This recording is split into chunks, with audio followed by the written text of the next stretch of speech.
Hey everyone, and welcome back to the Firefighters podcast, where we seek to develop, inspire, and motivate the world of the emergency services operator through a series of wide-ranging conversations. Now, before we go any further, just hit that rate, follow, or subscribe button on whatever platform you're listening to. It's a key performance indicator for us and helps us reach even more people. Now, here's what we've got for you today. James. Hello. How are you, my friend? I'm all right. I'm all right. Yeah. That's a deep answer. There's layers to that answer. It's funny because someone asked me this yesterday at work, and I said, "Do you want the stock answer that most people want? That yeah, I'm all right. How are you?" Or do you want the real answer, which is no, I'm not very good actually, but we haven't got time to go into that. But no, it has dawned on me quite a lot recently that I've not been good for a long time, and but that is the stock answer, isn't it? We just say you come and you see someone at work or whatever, or out and about, and you go, "Hi, how are you?" "Yeah, I'm all right. How are you?" And that's it. Well, and even sometimes it's even worse than that, because sometimes or often one of the common things is, "How are you?" But what's worse than that is, "You're right, mate." It's a loaded bias question. Yeah. Because it then feels like a big thing to say no, but actually, because it's almost a positive check-in, which sounds weird. Do you know what I mean? It's like I'm leaning towards the assumption you're okay, and I'm just checking you're okay. Not exactly. like someone said to me, really, really interesting fella, somebody that I've worked with at periods of time. His name's Simon. I don't know if you've heard his episode. His brother passed away. He worked in the fire service as well, and he said, "How are you living today?" And I always thought that was for some people it's a bit too much of a deep question, but he uses that sometimes as his sort of initiation when he's having a conversation. It's sort of like, "How are you living today?" Because it almost spins people off into having to consider their response. Yeah, I haven't heard that one before. That's quite a good one. It makes you stop for a second and think. But it has dawned on me a lot recently that people just ask me that, and I say, because I am sort of an advocate for mental health and I'm an ambassador and all that, and that's a big sort of passion for me now, is improving that in the workplace and our provision and resources around that. And so when someone asks me, "Well, you're all right," I say, "Do you want the uncomfortable answer? Or shall I just pretend that I'm okay?" And I say, "Yeah, I'm all right." And shall we just move on? Because we both know you don't really want to hear the truth. So let's just move on. How do you instigate conversations then? Because there has to be levels of this as well, doesn't there? Yeah. Because like I'm doing a podcast, I'm very guilty of going into deep conversations with people on a regular basis, and it can be quite exhausting for people. And it's also not the most efficient use of their times when some people in the workplace just want to bounce off efficiency. Yeah. So for something like this, I know you're going to be asking me these things, so I'm prepared to talk about it. And I think it very much depends on who is the person that's asking me that question and how receptive do I think they are to the truth. Because some people that I talk to that I realize aren't in a great place, I ask them that question fully prepared to have a sit down with them and go through the nuts and bolts of it. Whereas when someone, it's just it's a salutation, isn't it? People just say, "No, you're all right." "Yeah, I'm all right." They don't really want you to stop and say, "Actually, do you know what? I'm not all right. Can we sit down and talk about it for a while?" Because most of the time the people asking me that are disingenuous and don't really care anyway. And B, you can see people squirm if you give them the truth and you actually say, "No, I'm not all right." So I don't want to go through all that. I'm very open about my issues, but it depends. It very much depends on the audience, because some people are very receptive to it and have empathy towards it, and maybe we share some common ground because they also suffer with certain ailments. But I know a lot of people, unfortunately, at work, there's a lot of people that genuinely don't care. You also have to have so there's a couple of things there. First and foremost, you have to have a sincere interest, but you also have to have an emotional intelligence spectrum, and that can sound condescending, but that doesn't make you any better or worse than other people. And for sometimes, like my partner, for example, was in a relationship of domestic violence for a long time, so she's got a very high emotional intelligence, but it comes from a very unfortunate place. Do you know what I mean? Like some people have developed good emotional intelligence, out of sheer survival instinct. And like you've said, sometimes people will have a greater awareness because of this, because they've been through something themselves, Yeah. whereas some people are just more of an empath and feel more comfortable in themselves in having conversations like this. How have you sort of, I want us to get into some of your bloody incredible exploits and stuff like that, but I wanted to pause for a second to just ask, like, for those who find this very difficult, what sort of tools or strategies have you found when trying to work with somebody who perhaps doesn't have a very strong empathetic muscle, but knows that they want to deal with these? Say, for example, if there was a watch commander or a crew commander and said, look, James, there's this guy or girl on my watch, and I think they're wrestling with something. I don't necessarily want you or somebody else to come in and talk to them, but I'm struggling to start that conversation. Yeah. What sort of advice or guidance would you give them? So a lot of what you said just there resonates with me, and some of the things that no doubt we'll be talking about, my challenges and now my enhanced knowledge of mental health issues comes from that place. Like you said, your partner, it came from a sad, unfortunate place where there was suffering that took place. So that's the same with me. My understanding of these things comes from that similar place, because I've been there. My challenges now that I put myself through, my motivation is from that place I came from. So when I'm talking to people now, once upon a time, there was a time when I didn't know a lot about mental health, and probably, like a lot of blokes, and this is part of the problem, buried my head in the sand about a lot of things, ignored things, hoped they'd go away, hoped I was just going through a phase. And for a long, long time, best part of 20 years, to be honest, I just buried my head in the sand. And it wasn't until I had a family, and that was sort of the catalyst to do something. That was my motivation to do something about it and get better. But when I talk to people, about things now, I tend to come from a place, and this is a strap line that I've used quite a lot during sort of mental health seminars and talks that I give now, that if people can relate to your story, they're much more likely to seek help off the back of that. So it has to be relatable. And so when I'm talking to people now about things, I recognize in them things that I have experienced myself, so I can see it and I can empathize with that common ground. And I will always share my experiences to put them at ease, that they, once they've realized that there is that common ground and there is that understanding, and I know what they're talking about, then they tend to open up a lot more. But that's because I'm willing to sort of tell them my deepest, darkest secrets. I think that's the only way you can inspire that sort of level of trust in people to come out and seek help. Today's episode was brought to you by our good friends at Wood Watches.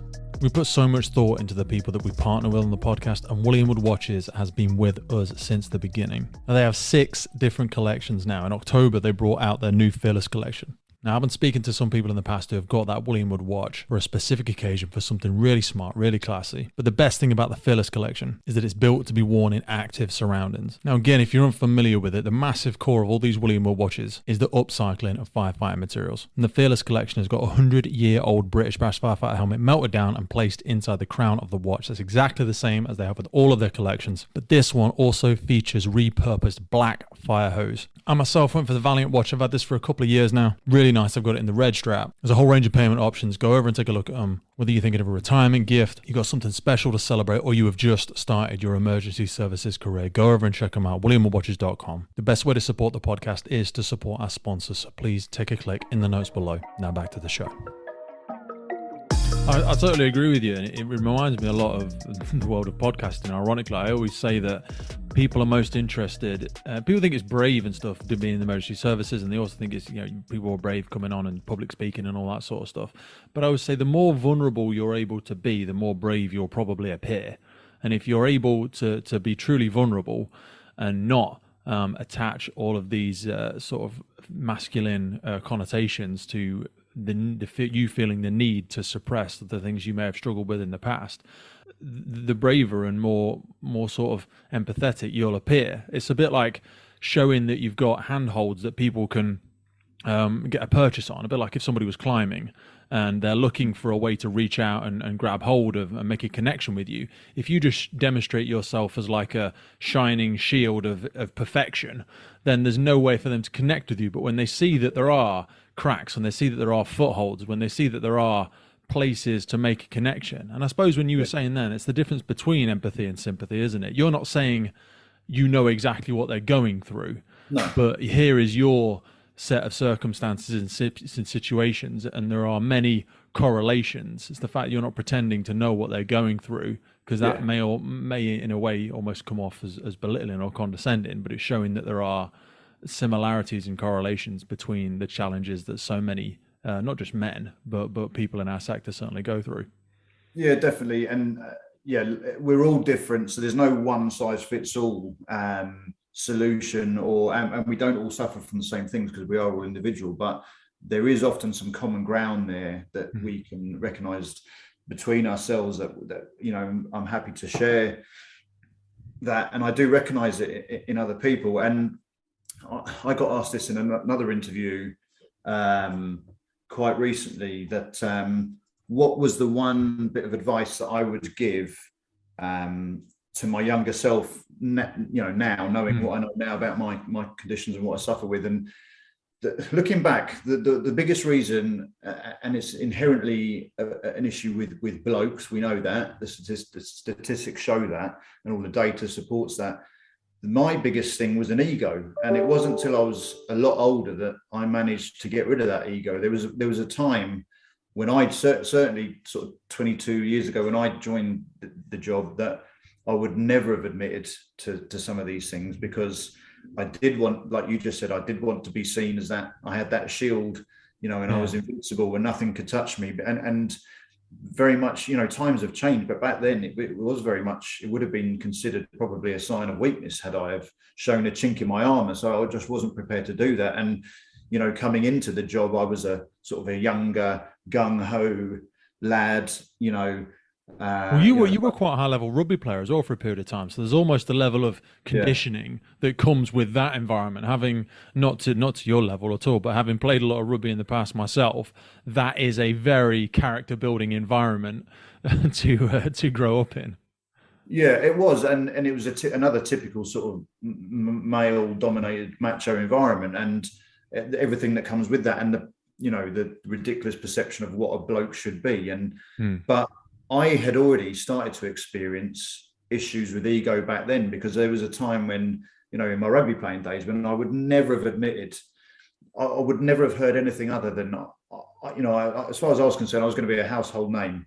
And I wouldn't hear anything less than that. And that was my goal. And I had my blinkers on, and nothing else would anything less than that wouldn't be enough. And for a long time, I wasn't willing to admit that probably actually I wasn't good enough. And then, but as I got older, and I wasn't playing at the same levels, I started to release my grip on my ego, was when I started to, it was almost a bit of a relief, because I could start to realize, actually, do you know what?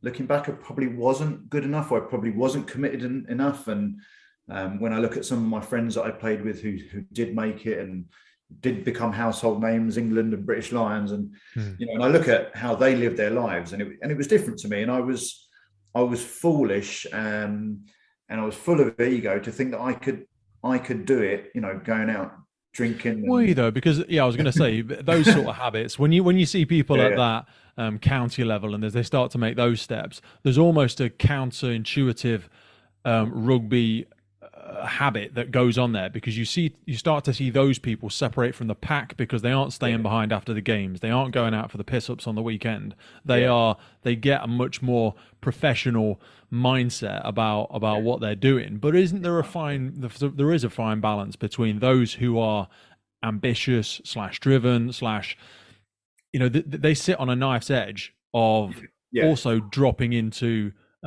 depression, or dropping into what might be considered extremes of behavior, almost bipolar in a sense, where they have those highs and lows. Yeah, it's funny you should mention that, actually, because I can't remember where I saw it, but I watched something recently, or I listened to a podcast involving I think it's all right to say Johnny. Was it Johnny Wilkinson? It was, yeah. And Yeah. I mean, yeah, he's Johnny got, what's this Wilkinson, called now? It's called I Am, isn't it? He's something like really, that. really, yeah, that identity and death of who he He was. now recognises, because he is someone that I played with, and we played together when we were for London and South East England, and at the time, people like Johnny and an old schoolmate of mine, Joe Worsley, who went on to play for Wasps, England, British Lions, and now coaches in France, and we took the mickey out of people like that back then because we considered them a bit boring because they were so dedicated. Yeah. But then they went on to make it, and you look back at that and you think, well, who's had the last laugh? They've obviously, they went on and achieved great things, and I didn't. But like you say, there is a fine line because he now recognises that he was obsessional, and was that healthy at the time? Probably his mental health did suffer, but he was so goal driven, he was so ambitious. But let's not forget, he was also super talented. And actually, when I look back, I have to admit I was not as talented as someone like that. So you weren't as talented in that one thing, and I'm not here to massage your ego, but I want to sort of challenge you a little bit there when you say he went on to greatness and I did not. Well, he went on to perform at a high level in the thing that he chose to do.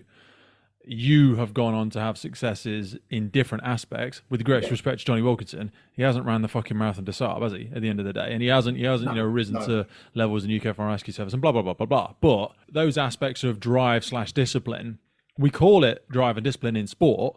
But if it were to do with substances, we'd call him an addict.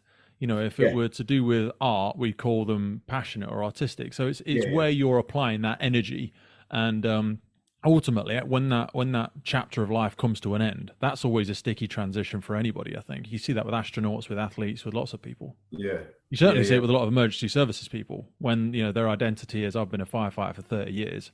Exactly. Yeah, you're lost because you're institutionalized whether you like it or not, and.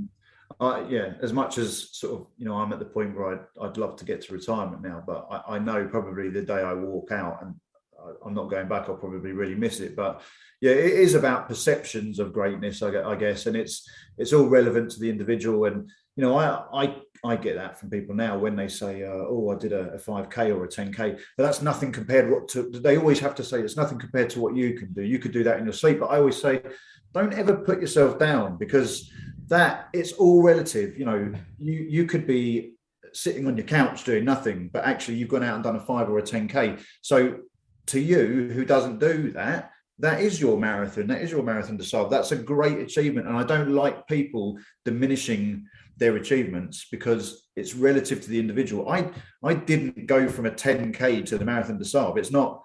It was over a long period of time, so we all start somewhere, and it depends on your goals. Not everyone has to go on to do ultra running and crazy races around the world. They could be quite happy doing 10Ks, and fair play to them. But that's doing that 10K is as much of an achievement and more than someone who's leading completely sedentary lifestyle. So I don't like people diminishing their achievements because they're all relative to the individual, and they should be proud of themselves, whatever it is. 100%. I wanted to jump back for a second because you mentioned about this, this self-awareness that you started to develop even at that early age, transitioning from rugby into the fire service. So talk to me about how that transition went, because effectively you had gone into one very male-driven, masculine environment, ironically straight into another where you probably could demonstrate some of the very similar behaviors and be rewarded for them in the same capacity as you were in rugby. Yeah, so it was an awkward transition because I'd come from sort of being not a name, but I had done well at rugby and people knew who I was, and so I was. It said you were going places, you were the one of the people to watch as such. It was a little bit of that, but I was already on the decline, to be honest. But I was a big fish in a small pond to a degree, and I came into the fire service, which is a completely different world, and none of that mattered, and so you can't walk in there expecting to have immediate respect because yourself, that's got to be earned. So, and you go through this rite of passage of proving yourself worthy of that respect and that trust from your colleagues. And how did you deal with that bit then? Sorry, because it's tough because you come in and whilst you got to work for it, you look at some people and you're like, you're not a fucking firefighter. You're not a fit athlete. Do you know what I mean? I had this perception when I came in the fire service that everyone was going to be super fit, super driven, love everything about it. And I had some instructors where I was like, I don't admire you. And that was immature of me. I mean, there are some crap people out there, but most of these had colossal knowledge. But I had such a narrow view of what I thought masculinity and firefighter was that it really hurt my ability to develop in the early days. Yeah, I think you're right, and back then it was a very much a male dominated sort of macho environment, and that has changed over time.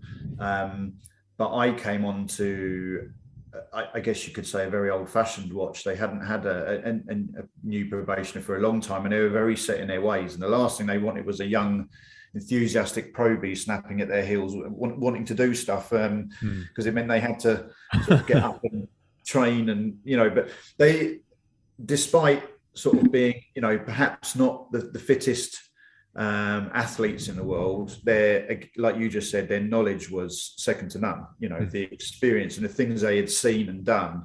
I was in awe of them in respect to that. But it wasn't, I didn't gel into that environment well at all. It wasn't the best watch to start on. I don't think they wanted a youngster coming in. It really upset their sort of their apple cart, and there were other watches I think I would have thrived on, but that wasn't the best start, and I did struggle my first couple of years because I would look at all my buddies on my recruit squad and they were loving life, around the county in different watches, and I was like, why am I not loving it? It was just, I think it just comes down to the dynamics of the watch you're on. We all know you spend so much time with a group of people that if you don't gel with them, it's very, very difficult. And my first watch were not ready for a probationer. They hadn't had one for a long time. I don't think they wanted me, and they made that quite clear.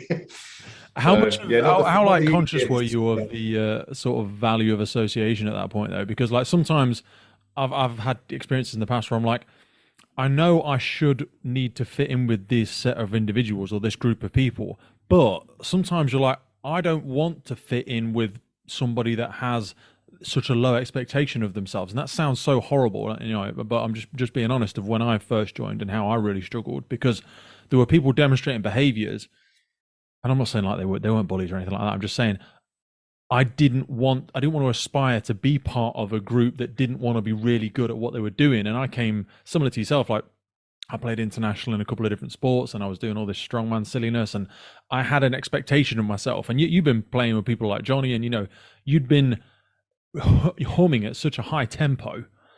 How did you deal with that transition? Hey folks, just wanted to jump in with a quick piece around firefighter health and wellbeing. Whether you are trying to join the fire service and pass them tricky fitness tests, if you are currently serving, or if you are coming up to that next chapter of your life, retiring from the emergency services, we get so many different questions around it. So in partnership with Fitness for the Frontline, we have come up with a series of guidance and programs specifically designed to reflect the physical elements of the role of a firefighter. So whether it's carrying an LPP across an overgrown field, lifting a ladder above your head under running it, or wrestling with cutting gear for 30 plus minutes at some kind of complicated RTC, our bodies are required to lift, push, and carry objects in very specific circumstances. That is effectively what Fitness on the Frontline focuses on, as well as the longer term aspects of overall health and wellness for our firefighters. Now, we are definitely not about to be smashing out world records or getting that beach body ready in 6 weeks rubbish. The systems and programs that we put in place are adjusted for people's current fitness levels, and they're not a prescriptive weight or a one-size-fits-all BS. It is very likely for myself personally that I'm still going to be a firefighter when I'm 60 plus, so longevity in the role is really important to me, and I know it is for so many people out there. It all starts with no obligation, 7 days worth of the programming, absolutely free. So whether you're joining, serving, or looking at the next chapter in your life, Fitness for the Frontline is designed by firefighters for firefighters. Now back to the show. It was really hard. I really struggled, and the first couple of years I did consider leaving. I thought perhaps I'd made a mistake in joining the profession. I knew deep down that I was well suited to it. I thought I could make a success of it and do well, but I think it was just, I became aware it was just that group of people. I had gone to meet, often like a lot of probationers do, just before the end of your recruit squad, you get told where you're going to get posted. And I went to meet my new watch, and they seemed great, and they were really welcoming, really friendly. But 2 days before I sort of I had my pass out parade, I was told I was going to another watch to cover long-term sickness issues. And at the time, I didn't think. I thought, oh well, they'll probably just be really similar, but they weren't at all. And unfortunately, it was the wrong group of people to join. That thankfully later I got off that watch and I got onto some other watches, and I've been on some great watches over the years. So, which are the stereotypical sort of second family, and I loved my time on a couple of watches that I've served on. But that's something that really worries me now as well, that we're having so much recruitment in the UK Fire and Rescue Service, because we have a lot of situations and a lot of watches where loads of people are coming up for retirement. They're literally 1 or 2 years away from leaving, and we're having such an enormous surge of new recruits. I really worry about people getting dropped into environments of maybe negativity or pessimism, of people that are just treading water whilst they finish, and then you've got that injection of enthusiasm coming from somebody, and I really get worried about not having too much of that bleed over, and again it echoes these aspects of the individual's mental health, because I don't think we do fitness tests and we do lots of pre-entry selection tests for lots of things, but we don't ever have a 1 hour sit down with a psychologist or anybody like that. We have a sit down with some group manager, station manager, me or someone else will sit down with them and go, what do you think you'll be like with a dead body? And you're like, oh, what the fuck? What is that in terms of the pulse check of where that individual is in terms of their own self-awareness? They haven't got to have been a psychology student, but I would look, because I also think there'd be a colossal cost saving. I know I'm jumping ahead in our conversation here, sorry, but how much it costs us, it costs the services with people off long term with stress, anxiety, and other mental health challenges. The cost that has to the workforce versus, I would love to see every time we have a physical test, you also have a 1 hour with a psychologist or a mental health expert. And if you did that from the get-go, if you did that from the first year you were recruited, it wouldn't seem like a strange thing. I mean, there'd be a transition period where people already in the job would really struggle with it. They'd be like, what am I sitting down for? There's nothing wrong. But do you know what I'm trying to say? I feel like it would normalize. Yeah, definitely. It would help. That I think that is slowly changing, because you don't know if you're suited to I did a careers webinar the other day for some kids that are nearly at school leaving age, and it's they were in the audience, they were interested in the fire service. So I did like an hour's chat to them, and I did say, it's not for everyone. It may seem exciting and everything, but you can't get away from the fact you're going to see and do some horrible things, and you may not be cut out for it, but you don't really know that until you get to it. And we've all been in that position where inevitably we're going to get a fatality at some point or see something horrible, and you don't really know how you're going to react if you haven't come from a military background or anything like that. You just don't know. So I have experience because I was an instructor for 6 years and during my time, and so I have trained recruits, and there is a sort of a natural morbid fascination, I guess. But I think that's only natural, because I think deep down there they're probably a little bit worried about that, and that is normal, that is fine. But rather than sort of shy away from that discussion, like you said, I think it's certainly something that what we know now about mental health, that is something that we need to tackle head on, and potentially through as part of recruitment, because not everyone is cut out for it, and you don't know how that will affect them, because it's not always just that one, is it? If you do 22 years in my case, it's a cumulative effect. It mounts up, all of these experiences and these traumatic experiences. And I say to people, trauma isn't just about seeing a dead body or seeing a horrible sight. Trauma can be different to it's about the level of stress you go through at any incident, and that can be cumulative over time. And if you don't process that or do something to try and process that, you'll get to a point where the psychologists have said to me that you've got that proverbial shoebox in your head, and every time you go to a traumatic incident, a snapshot memory goes into that shoebox, and over time, you put the lid on and you're fine for a number of years potentially, but over time the lid gets pushed off with all those photos of tragic moments and memories, and the lid comes off and you're in trouble. So I do think we are making steps in the right direction. Most fire and rescue services now, I think, our recruits now, they do get a chat during their phase one recruit phase on mental health and well-being. It is addressed, but there isn't no, like you suggested, any sort of psychoanalytical assessment, which potentially is something they need to look at. And more and more services, and this is something I've been trying to create a business case for in my service.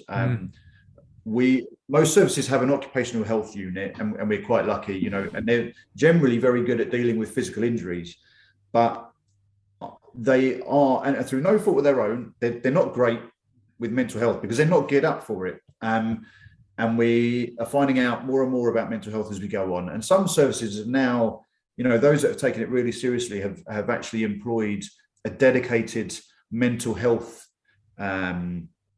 therapist. So I've been involved in doing a bit of a business case for our service, trying to find a means of finding that money, because I know what some services are paying these people, and I'm trying to find that money from somewhere so that we can try and do the same. Are you familiar with the study by the company 87%? I heard it mentioned. I think it may have been you that mentioned it to me, actually. I can't remember. Yeah, we've had a guest. I forget which episode number it is. I'll ping it over to you. Andy Bibby. And they assessed over 10,000 frontline operators, firefighters, paramedics, police officers. And it was all about mental well-being on the front line. Yeah. And that in itself is effectively a data set for most services to be able to utilize. And I think Aviva supported their research. But it gives you all statistics around the length of paramedics' careers, the number of people that are off sick, the number of people that go off with long-term mental health, their tendencies towards suicidal thoughts, age brackets. There's all sorts of really useful data, and I'll send it over to you. It's just another fingerprint or piece of weight on the scales of justification for those that need it. Because, like you say, you do have to have a business case for these things. Everyone feels as though there is an underlying sense of we need to do something about this, but when it comes to paying things, they do need to have the data behind it. But like you've said, we've had such a focus on the physical aspect of it. I would be very interested to see. I mean, a lot of the data is in that set, but I'll be interested to quantify the cost of how many people go off sick physically versus how many people go off sick mentally, and sick is probably the wrong word, but then how long they stay off for each in particular injury. For example, I've ruptured my right patellar tendon at the minute, so I'll be off for 2 months maybe, and that's quite long for a physical injury. I think I know some people are off for years, but when it comes to mental health, anxiety, stress, and those aspects, they tend to, and this is just my finger in the air assumption, they tend to be quite long term. Yeah. And I believe the costs of those, and not only that, when you talk about reoccurrence, I believe that they can be triggered again quite easily. And I'd be interested to hear how your peaks and valleys have been as you've progressed through your career and gone through different phases and different states of mental wellness. Yeah, well, just on what you said there, our last survey, staff survey, I believe, stress, anxiety, depression related illnesses, or at least the reason given, was about 4th on the list. Now, what you have to bear in mind is that's only those people that were honest, because we also know that a lot of people, when they go sick, they don't give that as a reason, because there is still a stigma. So I dare say it comes higher up the list than 4th, but in terms of data, it's 4th on the list. But in terms of the length of absence, it was light years ahead. It was the top one.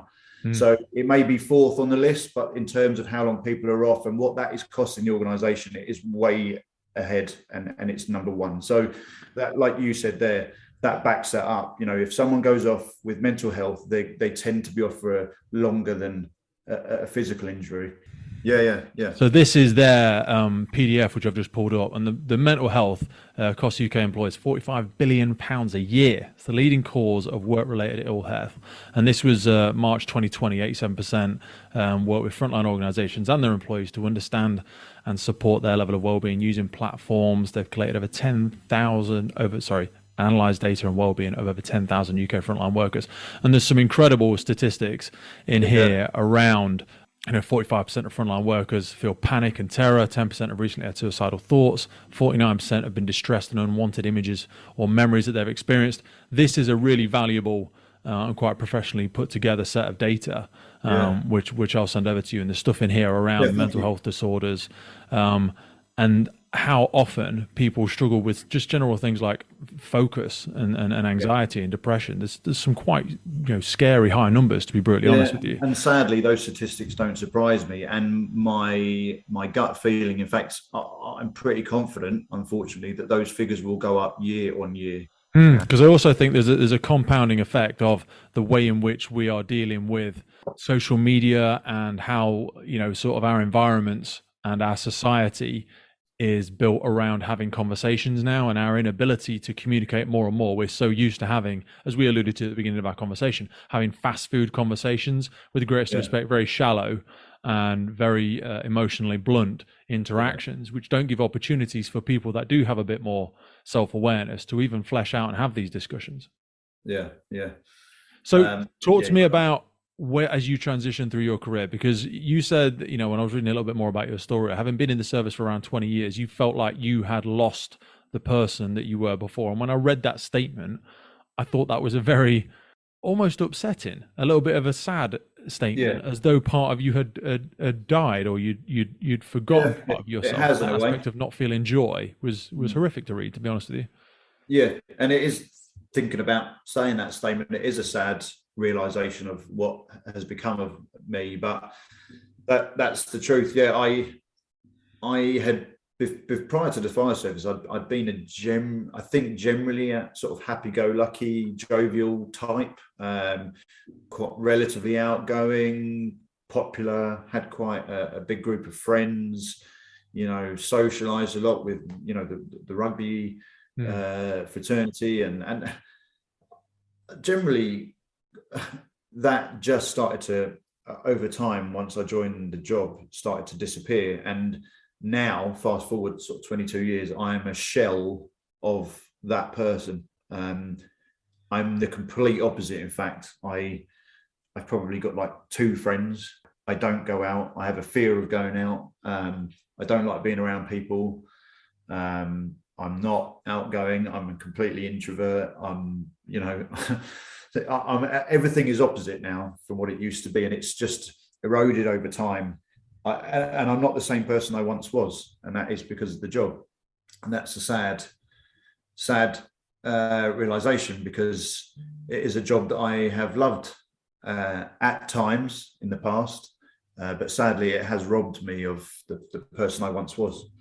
How do you correlate that? And this is not a defensive statement, though it might be. I'm just playing devil's advocate for you. How do you so confidently correlate those changes in your behaviors to your profession? Because I firmly believe we are a product of our experiences, and I've had, I agree, a number of unpleasant experiences in this job, not just the things that we see and do, but working environments, working relationships, structure, management, conditions, everything mounts up. There's many variables and many factors that go towards our sort of overall mental health and well-being, but there have just been so many unpleasant experiences that I now have a different mindset, a completely different mindset, and I'm a different person as a result of that. Why have you stayed doing it? Why have you stayed doing the job that you have done for so long, as you have felt yourself change and felt that there is that correlation between, well, these things keep happening, these certain people are treating me this way, there's a trending habit of ill treatment of people or conditions or the things that you alluded to there. Why did you stay? Yeah, that's a valid question. And a lot of people say, well, if you're not happy, just go and do something else. That's an easy thing to say. That should never justify their behavior. But yes, I agree. People do say that. it's not, that's not an easy thing to do, especially as you get older and you have, you know, a family to support and you bills to pay and responsibilities. You can't just walk away from something. But the reason I've stayed is much more intrinsic than that. It's I still, despite all of that, I still have pride in what I do. Despite everything else, I still maintain my own standards. My standards, my internal standards, are intrinsic to me, and I'm wired a certain way that I will always have pride in my work, and I will always be fiercely proud of what I do for a living, despite all of this, you know. And I think we are firefighters. We are a certain breed, aren't we? You know, we don't join it to make money. So we have more basic needs and fulfillment needs, I guess. When we join the fire service, you don't join a fire service to get rich. You know, you go and try and become an investment. I always say we join it for outcome. We don't join it for income. Do you know what I mean? It's all about what we think we're being a part of in that outcome. But I agree, the overwhelming majority of people come with a strong moral compass. But certainly at your so we're not going to share where you are or what you do or anything like that, but at your level of management in services, that is sometimes where people can start to lose themselves a little bit. They can feel challenges around their behaviors and the way they think they should act. And sometimes they can get a little bit lost.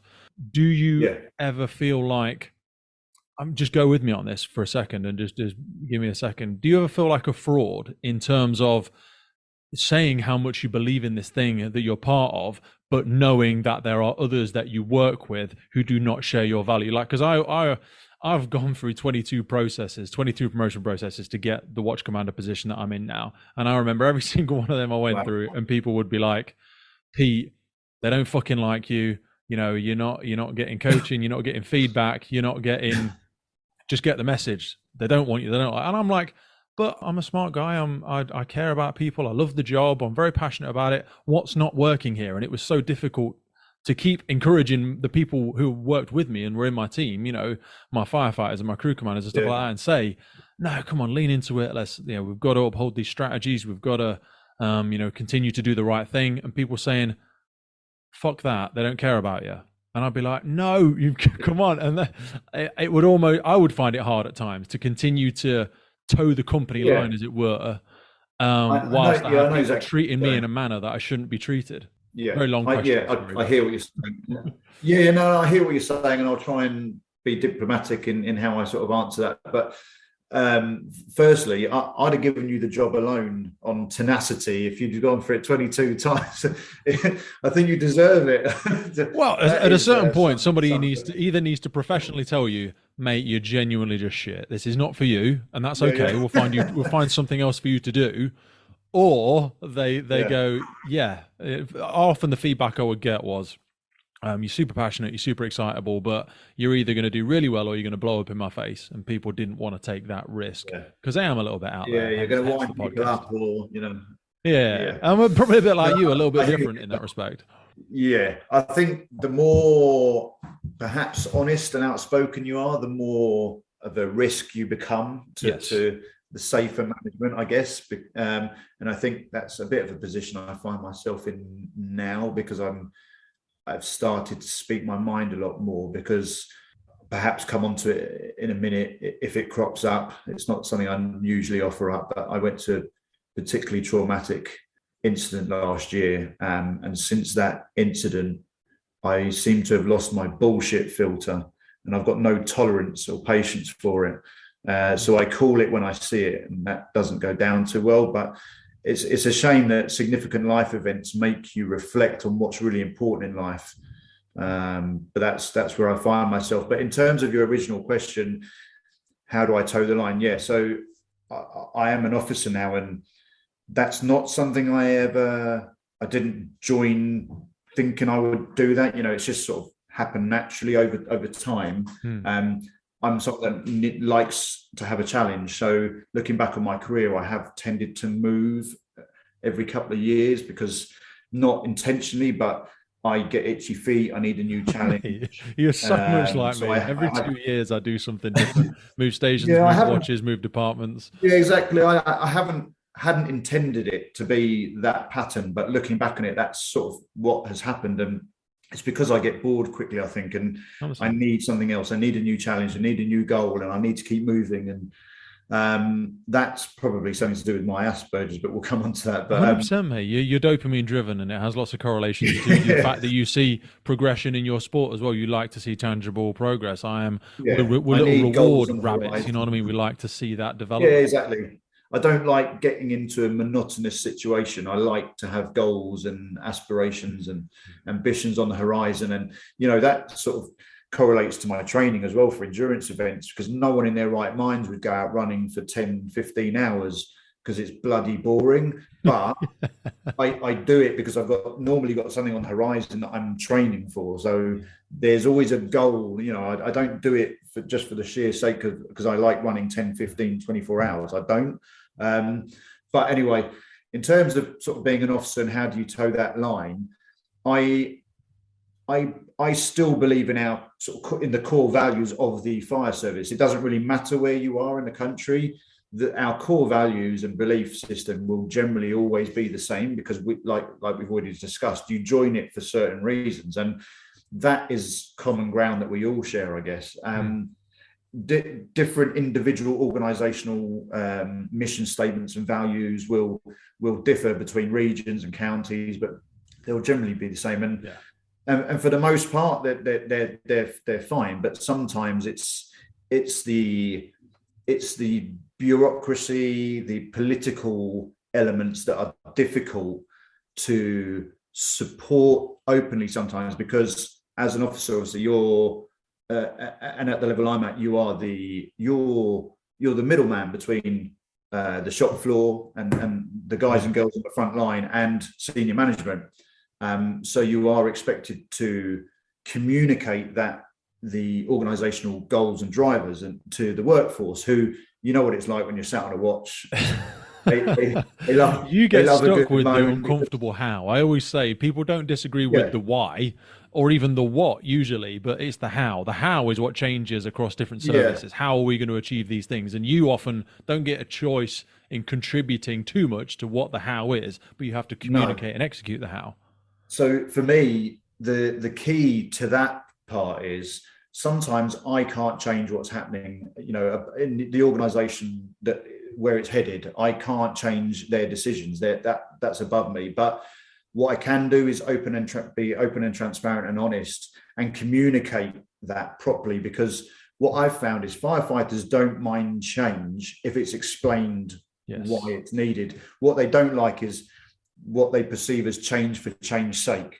So they want to see value. It needs to be meaningful change. They need to see rationale in that change. So what I think is key for people at sort of middle management is to communicate that effectively, sit down with your crews and the workforce, and put that into your own words and explain that properly. They don't need to hear the mission statement in all its diplomatic glory.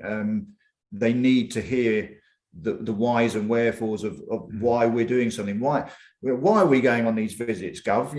What's the point of this? It doesn't achieve anything. Well, actually, it does, and I'll tell you how and why. And I would say that's logic dies on important. the watch table because of poor communication. Yeah, yeah, It's just because you've left a big hollow gap in the yeah, thread. There was a big gap in the middle, and if you leave a gap, people will naturally insert a negative. They'll go, "Why is James not telling me? Because he's a yeah. liar. Because he And hates they'll me." fill Or, it. well, They'll fill maybe it not. He was just not with their told you own because he's rationale. somewhere else right now. Yeah, he's Exactly busy. that. You know what firefighters are like. If they're not given the truth, they'll make it up themselves. They'll make up a reason as to why we're doing something, and that 9 times out of 10, that rationale is wrong. It's But wrong. It's usually funnier and more it is interesting and funny, and we always outlandish, say, but why it's ruin usually rubbish. why ruin a good story with the truth and Yeah, all that? You know what it's absolutely. like. But, so it is often funny, but that's where I think my role is key. If Yeah. you're station based, you have to sit down with the crews and you have to explain why we're doing certain things and put it into rationale that they will understand, and hopefully that way you get more buy-in. Once they realize why we're doing it and they can see the bigger picture, the blinkers come off. But you know what it's like on station, and I've been there. When you're on station, your blinkers, your periphery peripheral vision is very focused on your watch, your station, your little world. That is your world. That is your sphere. Yeah. It's your little cocoon, and that's what matters to you. And anything outside of that, you don't care. So, and I don't blame them. You've got priorities. Number one, you've got to look after yourselves. And when you look after yourself, that starts with your immediate family, your loved ones, those you care about. Then that extends to your watch, your station, your little slice of your little world in the fire service. Absolutely. And it's only when you start going through management that those blinkers start to get wider and you can see the bigger picture, but only because you're exposed to the bigger picture. When you're on station, you're not always exposed to that. So you can't blame them for thinking a certain way. And that's where it's key to explain things that are happening above in the organization and explain it so that they do understand. And those horizons can be broadened a bit. It's not their fault that they don't always understand why certain things are happening. It's just got to be explained.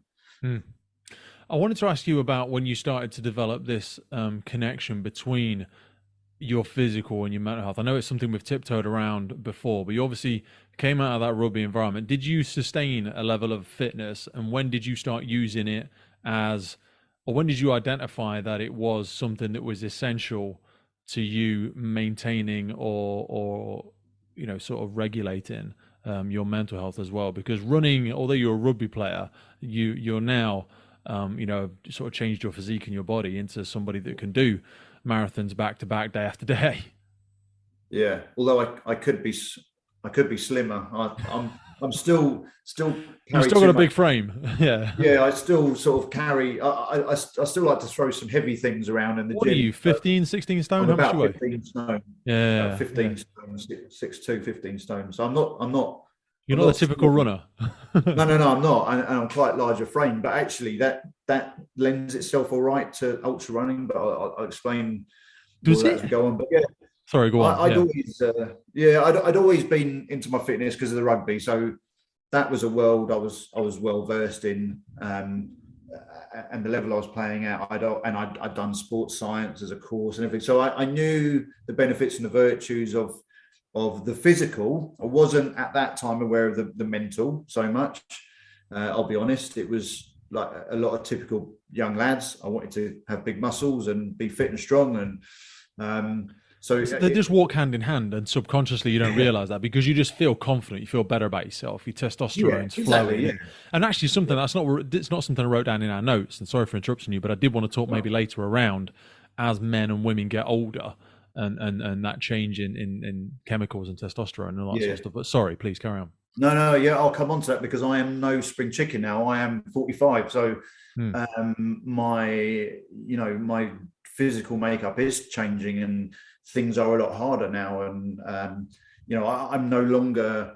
Well, I never really was, but I'm not an elite athlete. I can't ever be an elite athlete now. I'm 45, so but I'm still highly competitive and very active on the circuit. I don't know. I think you could, because I actually think it's more and more exciting. My age group. Exactly. That's what I'm saying though, because I think everybody can be fit and strong in their 20s. Do you know what I mean? The spectrum isn't as wide in your 20s because everyone can kind of move. When you get into your 40s, spectrum's flipping huge. I stand in the playground with other people in their 30s and 40s, and I think, fucking hell, what have you done to yourself? With the greatest of respect. Yeah, no, I know exactly. I hear what you're saying, because a lot of my sort of old school friends, I see them on social media, I think, oh my God, you've let yourself go. And wow. And I like hearing when they must feel upset and depressed, not because they've failed, but just because I think people set themselves up to fail. You're not stacking the deck in your favor, just in terms of wanting to still be able to go and have adventures in your 50s and 60s, because you will be able to, and people will say that's not fair. But also, you were the guy running around for 15 hours, whilst they didn't necessarily want to do those things. Yeah, so it will become more of a challenge. But I do like to hear nowadays, you don't look like, when they find out how old I am, they don't look that. And I think, thanks very much. And long may that continue, because it will do. Not just for the sake of looking after myself, but I've got a young son and I want to remain as young as I can for as long as I can. So, I don't. That's what I think about when I talk about selfishness. I think it's selfish to let yourself get out of shape. Because how dare you not want to share these moments with your kids or with your family, or you don't want to be around for longer whilst they're here, You Yeah, know what I mean? If you people can have think no about it like choice, that. Hmm. yeah, if it's a health thing and they have no choice, I don't blame Yes, people. yeah, absolutely. If you're just lazy, yeah, I haven't got a lot of time for that, and people, I haven't got a lot of time for excuses. People always find excuses, but I think if it's important enough to you, you'll find the It time. does So sound horrible and elitist, but it is just honest. And there's so yeah, much, you it's a know, all fact. you just pick your phone up, all the data and all the science is out there. There's no shortage of Yeah, knowledge anymore. People just need to have those uncomfortable conversations with their own habits and yeah, behaviors. But you sorry, need to develop a take us back to mindset. running. Yeah, yeah. So I just say to people, and in the same light of what we've just been discussing now, I always say to people, you mustn't think about it because people say, "Oh, when I get home from work, I'm tired. Oh, it's wet and cold and dark." Now it is. Now we're getting into winter, and Mm. the last thing I want to do is go in the gym or go out running. And I say, you can't stop and think about it. You've got to just do it. And the first few times you've got to do it. You're going to hate it, but you've got to do it. And once you're out, you know what it's like. Within 10 minutes, you're fine and you're in the swing of it. But you've got to keep doing that, keep doing that, keep doing that until that becomes a habit. And once we form habits, that becomes a lifestyle, and that's when it becomes a natural occurrence. So And then it becomes an identity. And exactly you will always do, because to you have always been a fit and healthy guy. To somewhat, you know, even if you had a horrific injury, in your mind you will say, I'm a fit guy who's currently going through an injury, or I'm a fit guy who's currently a little bit out of shape. It won't be, I'm an unfit guy. Your identity has become that. So you will always get back to what we believe ourselves to be. And people just need to shift that. And like you say, that comes through those daily habits. Yeah, I'm the worst. I'm the worst person when I've had an injury. I'm insufferable. It's the end of the world for me. Mate, welcome to my world at the minute. I'm 3.5 weeks post surgery, Yeah, I'm and not I've been battle ropes have been my godsend. I've been sat on a chair on the driveway, battle roping the hell out of life, and press ups on one leg. Anyway, I digress. Sorry. No, I know what you mean. It's horrible being injured. I'm in the past when I was playing rugby and I was injured, I didn't even want to go and watch the game. It was just torture. But yep. So yeah, in terms of when did I realise it was my exercise and fitness was my sort of saviour, for want of a better word. It was something that I'd always done naturally, but never really fully appreciated the mental effects of it. When I was going through a really dark patch, I had a breakdown about 2006-ish. And following that, I've spiraled into 10 months of very severe depression. I was drinking. I wasn't going out. I wasn't talking to anyone. I was in a dark. Define a breakdown. Sorry, just because for people that feel like they don't know if they're on the verge of these sorts of things. Yeah. Was it only on reflection you knew it was a breakdown, or when did you realize something was really happening? Yeah, I didn't. That's a good point. I didn't realize initially I'd had a breakdown, because it's a bit like you live with something every day, so you don't notice a difference in yourself. But other people that haven't seen you for a while, it's often people looking in that say, "Geez, you know, you're not right." And I had, so basically what happened with me, my breakdown came about as because I'd always been okay mentally juggling things that came in, stimulus that came sort of one at a time. But around that time, a lot of things happened at once. And it was like sensory overload. I had a relationship breakdown. I was off work. A couple of colleagues had died the year before in quite a high profile incident. My gran had died, who I was close to. Like loads of things like happened at once. Yeah. And I was already not in a great place, and I just massively spiraled. And I couldn't process all of that at one go, and it was almost like, you know, head exploded, and I just went, to be perfectly honest, I went gaga. But it was other people around me that picked up on that. I was just a quivering wreck, and I was just drinking, and I was off work for a long time back then. And in fact, it's the only time I've ever been off work, because I realize now being off work is not a good thing for me. I need structure in my routine. I thrive on that, and without that I spiral. So I have a fear of going off sick now. I haven't been sick in like over 20 years, but so yeah, I had a breakdown, and I was, during that really, really dark 10 months, I was looking for any kind of escapism I could from my situation. I was hence the drinking, and you know, and I was going out, I was getting myself into fights deliberately. I wanted people to give me a kicking. It was a form of self-harm in a way, looking back at it, because I didn't really want to sit there sort of cutting myself. I just needed a release, and I thought, I'll get into a fight. I'll deliberately start on this group of blokes. They'll give me a good shoeing and I'll feel better. Obviously I didn't, but there was something inside of me that weirdly at that time was thinking that would be some sort of release from my current situation. And anyway, this went on for quite a few months, and I was in a really bad way. You did well to keep your job. I did just.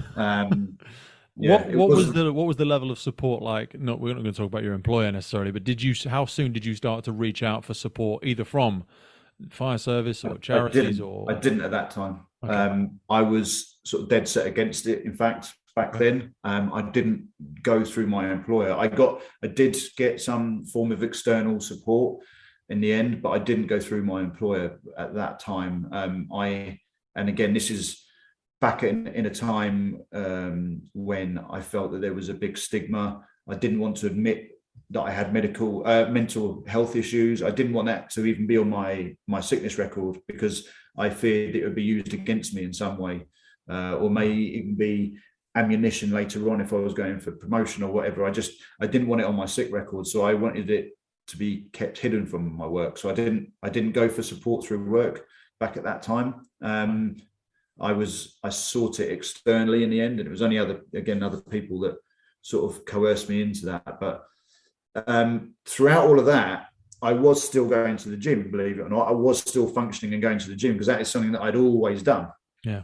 And it soon dawned on me that actually, when I was training and spending longer and longer in the gym, because I was daydreaming about everything that was going on, I realized that was sometimes my only solace from my anguish or my distracted mind. When I was task at hand and focusing in the gym, doing whatever I was doing, whether I was running or moving some weights about, suddenly it dawned on me that actually that's my release, that's my escape, that's the escape I need. And it was almost a light bulb moment one day, and I just said, right, I need to do this and nothing else. And I stopped going out drinking. I stopped all of that. I stopped, getting myself into trouble, and I just went in the gym all the time. And that became my safe place. And even now, me and my wife joke that the gym is my treatment, is my therapy, and I call it. Mate. I call it my it's medication. A form of meditation. There's people get mixed up with things like meditation because they think it's sitting in the lotus position and all that sort of jazz. But it's any almost repetitive or simplistic event. It's where like the tea ceremony and archery and stuff first started, because it's doing something and just focusing on the process. So even if historically in meditation, if you're sitting in nature, it's focusing on the feeling of your environment and being present in the wind. Well, you know what? Exercise is the same. You're feeling a connection with your body. You're counting a systematic 10, 12 reps. You're running and feeling in tune with your body for 10, 12, 15 miles. And it is a beautifully simplistic form of meditation. It's a real detachment for me. It's almost like my mind can go off and wander around the gym and entertain itself whilst my body is engaged in this other thing. Do you know what I mean? Yeah, totally. Yeah. And that's why it became my safe place, my happy place for a long time. Well, I say happy place, but for the 2 hours I was there, it was a happier part of my day. And in the end, that ultimately enabled me to get off medication. You were on medication then? Yeah, I was on God knows how many medications that I've been put on. I was antidepressants, lots and lots of different antidepressants. And how did you feel taking medication? Because some people are dead against it. Some people think it's a useful process and stepping stone back towards health. Yeah, so I hated it. I hated the feeling that I had to rely on some chemical to make me like a normal neurotypical person and to allow me to function. I hated the fact that I was relying on a chemical being put into my body to stabilize my mood. And I hated it. I hated everything about it. That was my stigma, was not so much mental health, but it was being on medication for mental health. So I was really, really keen to get off it the first moment I could. And arguably I came off it too soon. I didn't give it the time perhaps it deserved. But my training took over. That became my medication, hence me calling it my medication for a long time. And for many years, in fact, until last year, I hadn't been on medication all that time. So there was many years I wasn't. I am back on medication again now because I've been struggling again. And I've had to admit, so you do believe that it works? It is effective?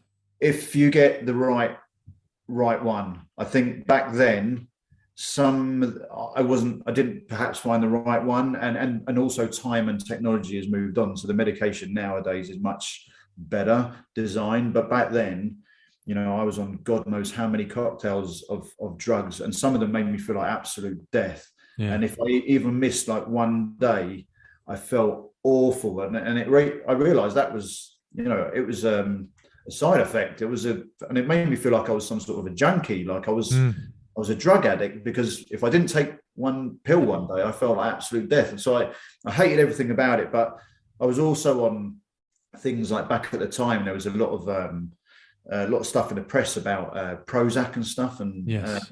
And derivatives of that. And I was on that, and my suicidal tendencies. In fact, I had 2 suicide attempts during that time, and I was on that drug. So I don't know if that was a contributor to that.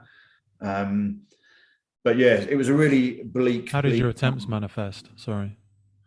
One was cutting myself, and one was overdosing my medication. Okay. And actually, looking back, I've said this in an interview before. I openly admit to it now. I probably wasn't trying to kill myself. Looking back, it was probably just a cry for help, looking for attention or something. I didn't really know how to get help, and I needed someone to step in and sort me out, because I knew I wasn't capable of doing it myself. And maybe that was looking back with the benefit of hindsight, that was probably what I was trying to do. I don't think I really wanted to kill myself, because if I wanted to, I could have done, but I didn't. So yeah. I think there was a reason behind that. But I was so blurry-minded back then. I don't know what I was trying to achieve, to be honest. I wasn't thinking straight, but just escape, probably, and distraction from reality, or reality as it was. I've come into contact now, become good friends with a gentleman called Steve Phillip, who runs the Jordan Legacy charity. Okay. Since the tragic suicide of his son Jordan, and he's doing some amazing work, and we got introduced through the documentary I'm in, which maybe we'll talk about in a bit. But absolutely, he made me realise that actually suicide, because we talked about suicide, because I've unfortunately recently this year been dealing with suicidal thoughts again. They crept back, and he reminded me that suicide is a permanent solution for a temporary problem. That's something that he says, and the Jordan Legacy talks about, and he's right. So when I'm in that space, I try and sort of remember that motto, that it's a very permanent solution for a temporary problem. But plus now, many years on, I'm armed with so much more knowledge about my conditions that I'm much better equipped to deal with them differently. So back then, when I had that breakdown and everything, that was like a sucker punch. I didn't see it coming at all. I wasn't prepared for it. Whereas now, because I've had a lot of therapy, I've been in full-time treatment since 2017. Wow. I'm much better informed. I know my red flags. I know my triggers. And I know there are certain tactics I can employ to try and divert from that path. Mm-hmm. It's not always possible, but I'm in a much better place to cope than I was previously back then, because I didn't know back then I was depressed. I didn't know I was suffering from things. I didn't know I had issues with mental health. I didn't know I had Asperger's. All of these things that I now know, I guess being forewarned is forearmed, and I'm in a much better place now to deal with some of these things. When did you get diagnosed with Asperger's?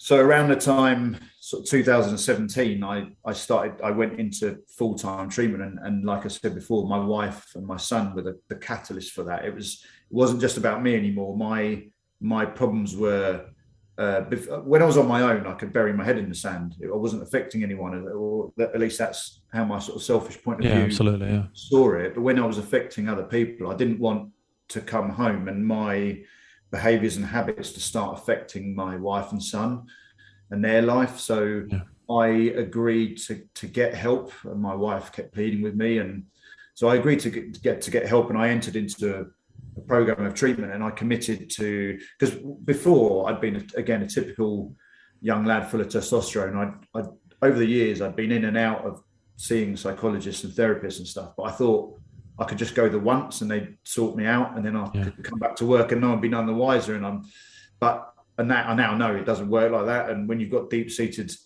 mental health issues, it takes quite a lot of therapy to get to the root of your troubles. And so I committed to her. I said to her that I would commit to a full program, and I would see it through, and I wouldn't just do sort of a few sessions and then walk away. I would commit to a full program. But inside, I think I was still thinking I was paying a bit of lip service to it. I thought I'd go and get that tick in the box to show her that I was doing something about it. But I was very dismissive of it. I think I still thought. And how were you supported for that? Just because pay and things like that can be a barrier for some people who want to try and access help, and sometimes they're less aware of some of the resources that are out there. Yeah, so thankfully, and this is where, this is indicative of how far we've moved on now in our knowledge around mental health in the fire rescue service. I was sent to, through the occupational health unit. They realised I wasn't in a great place, and they sent me to a therapist, an external therapist, where quite a few of our people use. And I started seeing this therapist, doctor. And I saw him for an amount at the time, but as with any service, it's linked to budgets, and it can't be forever. So, how was that experience? Sorry, because some people are petrified of that first session. What was that experience like? Yeah, I hated it.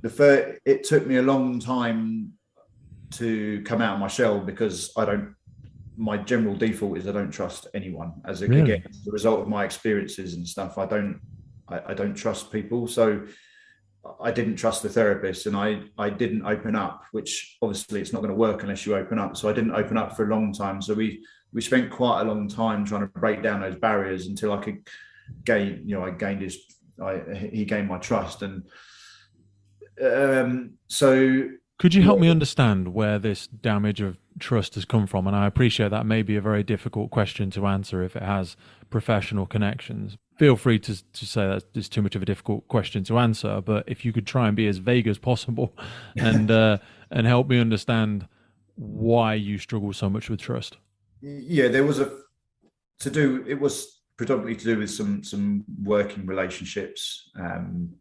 I adopted a position of not trusting people as a result of that, and I won't really go into that's fine. But yeah, and like I said, that must have had its effects with your personal relationships as well, though. Because but the other side of it is my Asperger's, as what you originally asked. I finally got diagnosed because I was in treatment, and my therapist picked up on it quite early on, actually, and said, "Have you ever had a test for this?" And I said, "I don't even know what it is." And that's how he recognised it very early doors. But part of Asperger's is, I have a very small circle of trust anyway. I don't let people in, and as a result, over the years, I found it difficult to maintain relationships, sort of longer term. So there was a pattern there, but I didn't know that then. I didn't know that I'd always probably had Asperger's and suffered from depression, because I'd always been more outgoing and more jovial. But looking back, once I was armed with that information, I could look back and see examples of where that had come into play.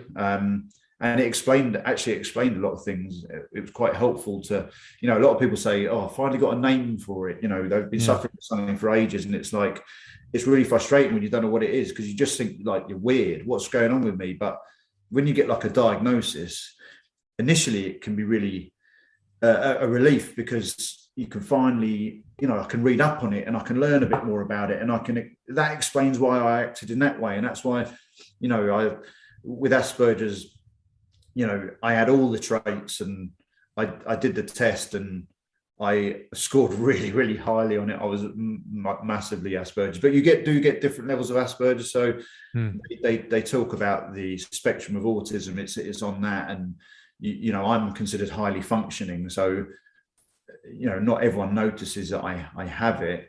Whereas you've got other people with certain Asperger's where it affects like literally everything they do, and they're in a really high intensified state because of it, and they have issues with sound and light, and I don't have that. I just have real difficulty interacting with other people. I don't always recognize body language or social etiquette, and as a result, that's why I've become more and more of a recluse, because it's easier for me to avoid those situations. That makes sense. I don't do small talk. I don't engage in small talk, so people generally think I'm moody and I'm a loner, and I keep myself to myself, and I'm happier with them thinking that than having to, so probably at work people don't really engage with me too much because they don't think that but I'm the sort of person that will, I'll get my lunch and I'll go and sit in my office. I won't go and sit with other people. I'd rather keep myself to myself, because then I don't have to get into, because people don't realize when you face something like, you live with Asperger's, you have daily battles, and it's really, really tiring. And I would rather go and sit on my own and eat without anyone else around than having to face situations that I find really confusing, really awkward. And I don't always understand like the banter that goes on, because I don't always get it. I don't always get sarcasm. It can be really confusing. So I get it, but it kind of frustrates me at times. I almost just find so many interactions relatively pointless sometimes, and it sounds quite harsh. Yeah, I won't stop for a chat if I see someone across the street. I'm the same. I'll often have my headphones in and nothing on. Yeah, just because I don't want to talk to people. Yeah, I had an accidental interaction with somebody when I went on a weekend retreat with a number of really interesting individuals, and one of them was a psychologist. And on one of the final evenings, we sat down and through a series of conversations, they said, "Oh, we should do this exercise together." It was just me and this individual, and effectively ended up scoring quite highly on sociopathic tendencies. And it wasn't a formal professional interaction, and they went off. They live in Ireland, and I've not spoken to them since. But we did have that strange moment when you come out at the end of it, and they said, "Oh, it's probably really worth you looking into that when you get back." But that was about 5 years ago, and I've not really done anything since. I don't find it limits my life particularly. But when you were saying that, it does have so many. There's lots of little lights going off in my head personally. To be honest, it's a real conversation. Well, they do say that we all sit on the scale somewhere. Yes, it's just similar where with mental health. It's not something you get. You've always got an element of mental health. It's where are you on that spectrum, and are you aware of it?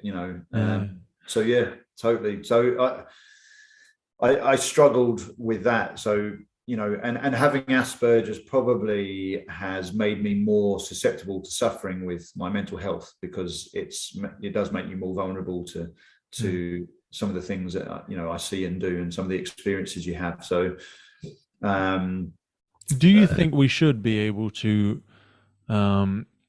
screen for these types of things with recruitment and things like that? And that may sound really horrible to say, like, would we ever get to a point where if you sit at a certain point, to make it incredibly and perhaps even horribly simplistic, if we said the spectrum is between 0 and 10, if you measured 7, 8, 9 on psychopathic, sociopathic, Asperger's, whatever it might be, tendencies, would that perhaps at some point on that spectrum be a barrier for people to getting into jobs where they're going to be exposed to potentially traumatic events? That's a really difficult one, because despite having Asperger's, I bet there's loads of people in the fire service with Asperger's, because actually, the more I've learned about it, the more I've been able to, rather than worry about the perceived weaknesses of it and the areas where I struggle, actually, it also gives me a lot of strengths that Mate, other people won't have. most people at high levels in businesses and services are psychopaths,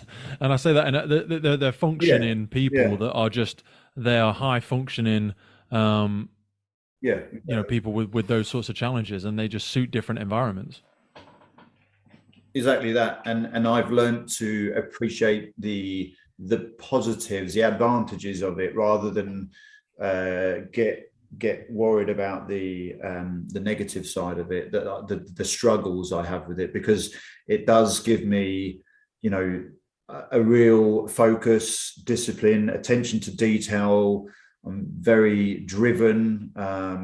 There's various strengths that I try and focus on, rather than the everyday things that I struggle with, the social aspect of it and some of the confusing side of it. I try to focus on the positives that it does bring me, and it actually lends itself quite well to this profession, to be honest. Okay. So, but does it make you more susceptible to mental health issues? Possibly, but can you screen for that? I don't know. And I suppose the overwhelming benefit of us also just adapting our environment and our level of support to individuals would allow people with those strengths, such as yourself, to actually just be able to exist in the environment better and be able to add value. Important. I think our provision and our resources around mental health and well-being need to be enhanced in order that, because we shouldn't just be looking to recruit neurotypical people. We should be. That's the biggest thing, mate. We talk about diversity and all that stuff all the time. We're terrible at neurodiversity. It kind of speaks, again, without making it about myself, speaking earlier about people who appear a bit of a gamble, because we're interested in people that look different but think the same. And I'm like, no, you don't want that shit. You know what I mean? You want people that think a little bit differently as well. Otherwise, how are we going to develop? How are we going to fix some of the problems that we're faced with? Yeah, absolutely. And we're always thinking the same way. School. Yeah, totally. I totally agree with that, because this, like I said the other day on this school leavers seminar thing I did, I talked about diversity and what does that mean to me? And I said, it's not just about different sexes, races, etc. It's about different planes of thought. If we all come from different walks of life and we've had different experiences, we bring a wealth of knowledge that enables us to think outside the box. So everyone comes with, everyone brings something to the party, and they offer something to the team, and they've all got a strength. I genuinely believe we've all got a strength that someone else doesn't have. And when you need to be a flexible and fluid organization like the fire service, with the incidents that we attend, you often have to think outside the box. And if you've got a varied range of people from different backgrounds and think differently, then you're going to be able to think much more outside the box. I think that's really helpful in the fire service. So 100%. Neurodiversity in that aspect, I think is something that we should look to take advantage of. So take me up to when this idea of the Marathon des Sables first entered your mind, because this is only one part of your story, but it's something that fascinated me when I read about it, because I'd never personally heard of it before.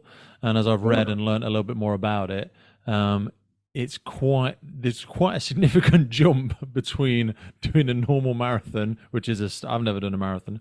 It would seem quite an intimidating feat to me. And then the complexities of environment, climate, distance, self-sufficiency. Talk to me about when you first learned about it and when you thought it was something you'd be interested in. Yeah, so I didn't just go from marathons to the marathon. So I had done, and I'd always been a decent runner. So even throughout my rugby days, I had done marathons. I've always been into running. But only like for fun, not competitively. I considered myself an all right runner. But yeah, so I had done marathons, but then a friend of mine at work, started to do ultra marathons, which I had never done. And he started saying to me, "Why don't you do one with me?" And I thought, "Oh, bloody hell, marathon's long enough. I'm not sure about ultra marathon. I don't know if I could cope with that anyway." he weighed me down until I did. I think the first one I did was the Thames Challenge, which was 100 kilometers, and I found that actually I was really good at it, because whilst I may not be the quickest marathon runner, I have a good engine and a good mindset, and I can keep going for a long period of time. So I didn't realize, I got to the end of that and realized actually I had quite a bit left in the tank, and it wasn't half as bad as I thought. I didn't just go into that. I must, I did train for 5 months with him, quite structured training before that. So there was a lot of graft behind the scenes before that, which was pretty grim. So, but then over the next few years, I became really active. I did a lot of ultra marathons. In fact, I've done more ultra marathons than I have marathons now over the years. So that's became my thing. Then, you're always looking for the next thing. So, you do a 10K, that's not enough. You do a half marathon, that's not enough. So you do a marathon. That's how you get into ultra marathons. And then you do ultra marathons, you're like, I need to push the envelope a bit now. What can I do? And you start looking around the world for sort of the famous races, the blue ribbon events around the world. And the Marathon des Sables I had heard of it because it's arguably the most famous race in the world, considered the toughest race in the world. Everyone always kills people as well. People died when I was on it. 3 people have died doing it. And I saw one go down last year when I did it. Jesus. 9 comas on the one I was on. They ran out of this isn't just an endurance event. This is can your body survive it? Yeah, so for me, I wasn't bothered about the distance. I'd done those sorts of distances before. That wasn't what worried me. It was what distance is it? It's 250 kilometers. 250 kilometers. Jesus. Yeah, okay. So it's essentially a marathon a day for 6 days, other than day 4, which is a double marathon. So you're running through the day and night on day 4. And then obviously you're doing it in the Sahara Desert, so it's not the normal place to do a marathon. So everything. I was saying that it averages like 47 to 50 degrees out there. Yeah, well, we had 56 last year. They had a heat wave because it had been postponed. How do you train for that? Sorry, I'm going to continually interrupt because these things are normal to you now, but we're going to have to continually pause because that in itself is. So there's some things you can do. So luckily, because of the film I was involved in, the documentary I've been followed by a film crew for 3 years making a documentary. And is that how long it's been? 3 years? Yeah, they've been following me for 3 years, and they didn't. How did that start? That's because of COVID. Because the COVID kicked off when I first signed up to the Marathon des Sables. It was 2019, and then COVID sort of just was around the corner, and none of us knew. And then. So my initial entry was postponed 3 times, and that was the problem, because I was having to continually train to be ready to go. So it wasn't just like a few months build up and then go and do the race like I normally do. It was constant for sort of 2.5 years. We had to be ready because they kept saying, hopefully we can go in October. Right? No, that's postponed. So you'd reach a peak and then is that healthy? Because you're supposed to peak in meso and microcycles and so rather than the first time I went out to do it, rather than being the fittest I'd ever been, which you might think you would be with all that training, my body was actually starting to break down I think that was the same for a lot of us, because we'd been constantly training at that high volume weekly mileage. That volume training, which you can't sustain unless you are a professional athlete and doing those sorts of distances, and your body is built for that. So you can't sustain that volume and that mileage without starting to pick up injuries, which I was starting to do. So my body, and I was also, worse than that, I was starting to fall out of love with running. It was starting to sure I wasn't enjoying it because of the training was just so, it had been going on for so long. The 2 blooming storms we had in that time, Storm Dennis and Storm whatever it was, I was running in both of them, and 2-3 winters I trained throughout, in the dark and the cold and the wet. And what sort of mileage or hours would you be having to train a week for this? So it's totally depended from week to week, anywhere between sort of 20 and 100 miles, depending on what sort of whereabouts I was in my training. But and that was a considerable amount of time away from family as well, Yeah. because it's not just the training, it's the races. I had to plot races throughout the year to make sure I was getting in that environment as well, and all of the prep. But yeah, so it was a massive sort of sacrifice for my family as well as me. But in How did the terms documentary of come about? Sorry, was the documentary directly attached to the marathon, or did that come about by film so means? the film company Hide and Seek Media came across my my Just Giving page, because I was raising money for the Firefighters charity. Whilst I was out there, that was the plan, to raise money for their mental health recovery programs. So I built, like a lot of people do, I did a Just Giving page, and it was someone pointed it out to this film company, and they latched on to my story, and they made contact, and they were just really interested in the story. And Hide and Seek are a film company that they make a lot of films around social change. That's really important. Yeah. That sort of, in fact, they've got one on Netflix at the moment that's trending quite high, called $10 Death Trip. I don't know if you've seen it. Yes, I've seen it. I was going to link it actually, because Hide and Seek, they've done quite a number of things. But they have. We're going to put the link into yours as well. They're amazing at what they do, and they make beautiful films, and they're really important documentaries that they make as well, because they have instigated a lot of social change through their films, from government agencies and all sorts. So they've had a lot of money in Canada and Australia being put into drug programs, rehabilitation programs, things like that, as a direct result of their films and the awareness it's raised. So again, through COVID, they were making a couple of main films. One was with the NHS that they were sort of filming, and which was catching sort of the whole episode of COVID as it was happening. And then they were also following me, raising awareness of mental health and emergency services. So the plan wasn't to follow me for 3 years, but because of a natural result of COVID, that's kind of just what ended up happening. So they've got 3 years worth of footage, but actually that's made their job really hard when it comes to editing, because they've got so much more than they intended. And it's now really quite difficult, I think, to edit that down to, because they know they've got to get rid of stuff that they don't want to get rid of. But so I don't envy them their job now, because they're in the edit room now.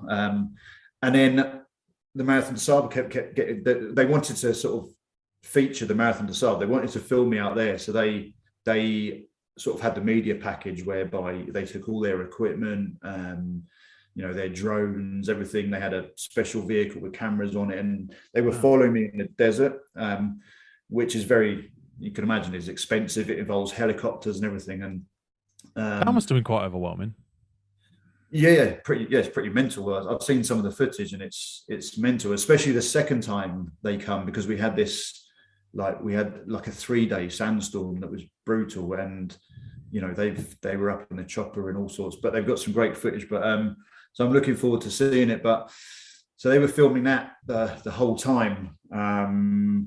And I forget what we were talking about now, because we were talking about well, just how that sort of stage came about, because I knew that the documentary crew was following you along the Marathon des Sables, but your sort of preparation for it, and then finally knowing that it was going to happen.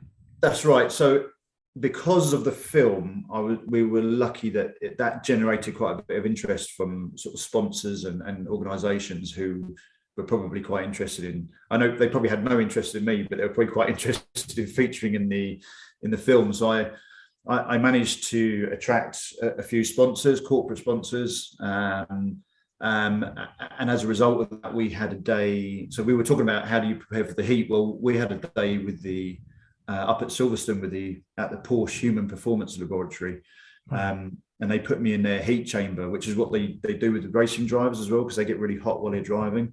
Oh, really? So that was pretty mental, and you get attached to all of this, these electrodes, and they put me in this little chamber on a treadmill. And if you ever saw the James Cracknell documentary, that's what they do with him as well. And basically, there's a heater on blowing in there to replicate conditions in the desert. And they measure everything. So they're measuring my fluids, my weight, everything all the time, my body fat, my muscle composition, etc. And we basically discovered from that 1 hour in the heat chamber, I was losing 1.7 kilograms of fluid per hour. Jesus. So nearly 2 liters of water and fluids and nutrients. But the problem is during the Marathon des Sables, at the checkpoints, you're only given 1.5 kilograms of fluid back. So either way, you're you in were going to slowly diminish. Yeah. But again, at least you're armed with that knowledge. So you have to approach it accordingly. And it becomes, a lot of it is about, so the Marathon des Sables isn't so much, it wasn't, like I said, it wasn't the distances I was worried about. I'd done those distances before. It was the attritional nature of it. It was race management. There's a lot of science and preparation that goes into your management of the actual race, because you're getting broken down from the first hour every day for 6 days. And it's the attritional nature of it, lack of sleep, lack of calories, lack of fluids, you just, the injuries you're picking up inevitably day by day. And it's a real attritional race, multi-stage race. I've never done a multi-stage. I've done lots of ultras, but I've never done a multi-day, multi-stage race, and never one as famous as that. So it's considered a bit of a blue ribbon, probably the most famous race in the world. So were you confident you complete it? Yeah. Really? You never doubted that you would finish? No, it doesn't really come into my mindset. Maybe that's an Asperger's thing. I look at races on the race calendar. I see 100 kilometers or 100 miles, and something in my head says to me, that's not that far. Whereas the normal person would probably go, that's stupid. But I don't. Maybe I should try and develop that skill. I wonder how your perspective works in that. And I think part of that is, practice makes perfect. The more it's the fear of the unknown, isn't it? When you've never done, you become desensitized to it, most probably. Yeah, when you keep doing that, you realize, actually, I know muscle. You know what muscle memory is all about from you've been in the gym, and your body has been through that and it can handle it. So when it's going to get tough, but you've been through that before, and you can call on those mental reserves, and your body remembers. Your body remembers what it's capable of. The body is a very adaptable machine. The mind gives up first. The body will continue. And I firmly believe that. And I've got quite a strong mindset for ultra running. And because it has become my freedom from my thoughts, it's become my release. I don't think it's a surprise that there's a lot of people that go out to the Marathon des Sables who have mental health problems. Mate, and again, we alluded back to that Johnny Wilkinson analogy. I think it's so common for people who have those challenges to end up operating at a high level in sport, in business, in finance, in whatever it might be. It's just about finding an environment where you can almost express that unique neurodiversity again. Definitely. And I like the thing with endurance events and challenges is it enables me to show to myself more than anyone that my mind can be as strong as my body. When I want it to, when I'm focused on something. And actually that's quite a nice release for me, because most days are draining. I suffer daily with just existing. So when I'm in that element, I get to switch off for a few hours, and it's a nice release. Yeah, because you were saying earlier, I'm sure for a lot of people, when we talk about mental health, there is almost a word association game that would come with struggle and or weakness and or an inability to cope with things that other people would find easier, perhaps. Yeah, that's the weird thing. I struggle with the daily things that people take for granted. That to me is draining, and that's a daily battle. Whereas I can go out and I consider running 100 kilometers or 100 miles, whereas other normal people would think that's ridiculous. But to me, that seems perfectly doable. I haven't got that thing in my head telling me that that's silly. Yeah. I wanted to ask you about family dynamics, because we've spoken about your partner and your son and stuff like that. And I wanted to sort of refocus in, because you said earlier that you went through some challenges again last year, and speaking about these chapters of life, because your mum was in the documentary, wasn't she? Would I be right in saying that? I remember when we spoke before, and she passed last year, didn't she? Yeah. I went to an incident December the 12th, 2021, and ultimately that ended in me putting my own mother in a body bag. So how on earth did that happen, and why was that allowed to happen? It was a medical medical event that the fire service were called to. I was on duty and I went. Yeah, and it didn't end in the way I hoped, obviously, but that sort of rocked my world. I would imagine it would do. Where was the provision to avoid that level of exposure to somebody so closely connected to the person? Well, initially that they wouldn't have known. They wouldn't have known, of course, but you would have known quite early on in the incident. Yeah, so it became apparent that the victim, the casualty, was my mum. So I was forewarned, sort of en route, but yeah, You chose to proceed anyway because you weren't going to not go, were you? Yeah, exactly that. Yeah. So and anyone would, I think. Yeah, 100%, but perhaps not in a professional capacity. Well, I was in the zone then. It was my mum and I was going, so I'd argue that with anyone. How did you deal with that moving forward, and did that have any correlation to the fact that you said you decided to go back onto medication last year? It wasn't handled very well at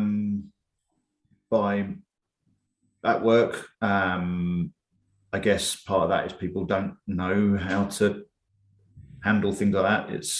I accept it's difficult, but it should have been handled better. Let's say that. I've got every right to say that it should have been handled a lot better. I wasn't spoken to by anyone. Really? No. Why? Do you think there was just an assumption that someone's dealing with this and ultimately nobody was? Maybe some of that. I mean, only the people that were involved, and I won't go into all that, only the people that were directly involved will know the real reasons behind that. I was contacted by another officer who would have contacted me regardless because he's a friend. But he was the only one. So senior officers chose not to contact me for whatever reason. They will have their reasons. I'm not going to ask what they are. Maybe I will in time. Personally, I feel it was handled very badly. And I maintain that viewpoint, and I think I'm entitled to. Absolutely. I won't go into the rights and wrongs of that. I can't, because it won't change what happened, but I just think it should have been dealt with a lot better than it was. And yeah, that clearly didn't help. I was in a bad place anyway, and then that happened. So you could probably imagine it knocked me sideways, but I still didn't go sick despite that. Just purely, like I said before, I struggle without having a routine and stuff, but I have, I won't lie, I went backwards, my mental health went backwards as a result of that. And in conjunction with discussing with my therapist, I agreed to go back on medication for the first time in many, many years, because I accepted that the counselling alone wasn't cutting it, and suicidal thoughts had crept back, which I hadn't had for a number of years. And actually that was enough to scare me, because since I've had sort of my son and stuff, that hasn't crossed my mind, because I've always thought like he's my motivation now to never be in that place again. I only have to look at him and think I would never do that. But when those thoughts were suddenly there again, that I found that quite scary, and that was enough to make me admit to my therapist what was going on. And I had the suicidal thoughts back, and my therapist recognised I was in a really bad place, and they were genuinely quite worried that I could sort of top myself at any time. So became a bit of a priority, and so I got put back on medications at the start of the year, and I've been taking medication ever since. So, what advice would you have for partners that are living, because partners of emergency services workers are a very unique blend as well, and they also live through all of this. They are often the closest to it, but through various reasons, motivations in the house, power dynamics, the way the relationship works, sometimes they can help or hinder, sometimes they can and be an enabler. Sometimes it's harder for them to encourage the other person to seek support. And I'm sure it's not been smooth sailing, and maybe you and your partner aren't going to write a book about it, but what advice would you have around like how should a partner, or how would a partner best support and guide somebody that they feel may be starting to struggle? Yeah.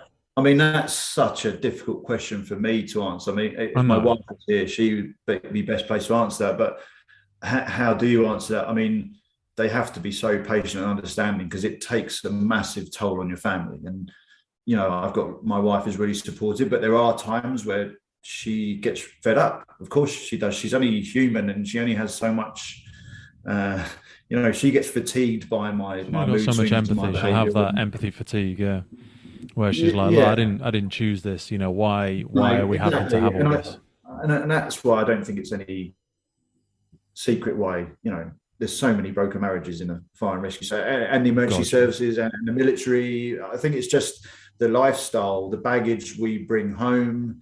I think we're difficult creatures to live with. Oh, fucking God, yeah, I am terrible. So I understand that. You know, I understand. I with all of my baggage, my Asperger's, issues with my mental health, I must be an absolute nightmare to live with, and I understand. I accept that, and that's probably one of the main reasons why I've had previous relationships break down. It can't be easy for your significant other, and I mean, I owe a lot to my wife. She's been massively understanding, but there are times where even she gets fed up, and I can't blame her. Like, you know, so when I can, when I'm in a slightly better place, or sometimes, you know, the mist clears, I try and really, you know, spoil my family and spend some quality time with them, because I recognize, you know, they are my safe place. Ultimately, they are my safe place, and they are the thing that I always return to when I need reassurance and I need to feel happier or safer. And so my family are my rock. They're my one stabilizing factor. They are my safe place. Which makes me worry all the more for people that perhaps don't have that. I don't know what the answer to that is. Maybe they have good friends, or I don't know, or it is difficult without that. I don't believe anyone's an island. I do, you know, and that's the problem, because when you do have mental health issues, you push people away because you feel like you're better off on your own, and no one, you know, I thought that for a long time. I would push people away, and previous relationships would break up because I deliberately push people away. I didn't realize it at the time, but looking back, I can see that now. Because you think you'll be better off on your own, and people shouldn't be subjected to that. They don't really want to be with you when you're going through all that. And but ultimately, I think when the sun does shine on the odd occasion, and you are having a better day, I'd always rather share that moment with my wife and son, and have someone in my life to share that with. I guess that's the hope that I cling on to, that one day I'll get to a point where I'll be able to have a lot more of those sunny days, you know. I'm not just sort of talking about the weather. You know. No, 100%, brother. Absolutely. That's the goal in therapy and trying to get better. Well, look, man, it looks like you're on the way. I mean, you clearly developed such a great self-awareness, and your ability to be so open and humble and communicate the challenges that you've been through. And you're not fixed. None of us are fixed. This is an eternal, like we've said, it's like fitness. It's like a daily shower. There is no one-time fixes all. But, you know, the documentary Feel the Burn is, we'll link it because it's on the hideandseekmedia.com website now, for people to go over and take a look at the trailer of it. But I wanted to sort of try and encapsulate a little bit of what we've discussed today. And if you had to give, you know, that sort of finishing advice to people that are perhaps in positions in the UK Fire and Rescue Service where they are coming up with strategies, or they are trying to find solutions to the ever-growing concern of mental health on the front line, what is it we need to be doing, or what do we need to be doing more of? What do we need to be doing less of? What do we need to start doing? What do we need to stop doing? So a few facets to that. First of all, we need to get past some of the skepticism and the stigma. That is a big battle, because we are still a long way. Whilst we've made massive strides forward, we're still a long way, I believe, from mental health being seen on a par with a physical injury. Mm-hmm. And I think that's a visibility thing. A physical injury, like your knee, if you've got a knee brace on, it's a visual thing straight away. There's something wrong with you, but you don't walk around with a bandage around your head if you've got mental health. So it's part of it is a visibility thing. It's not, it's hidden, and we never really know what struggles people are going through. So we have to accept that everyone's going through something. And you always hear the strap line, it's good to talk. And yeah, it is, but not everyone likes talk. I don't like talking. I don't like talking about my problems unless it's, I wouldn't bring this out in a normal conversation. It's only because obviously we're deliberately talking about it today that I'm open and honest about it, but it's not something that I would just bring up in a day-to-day conversation. So people don't feel comfortable doing that. So it's not good enough to say to people, it's good to talk. And certainly if you've got like Asperger's and stuff like that, you don't like talking. So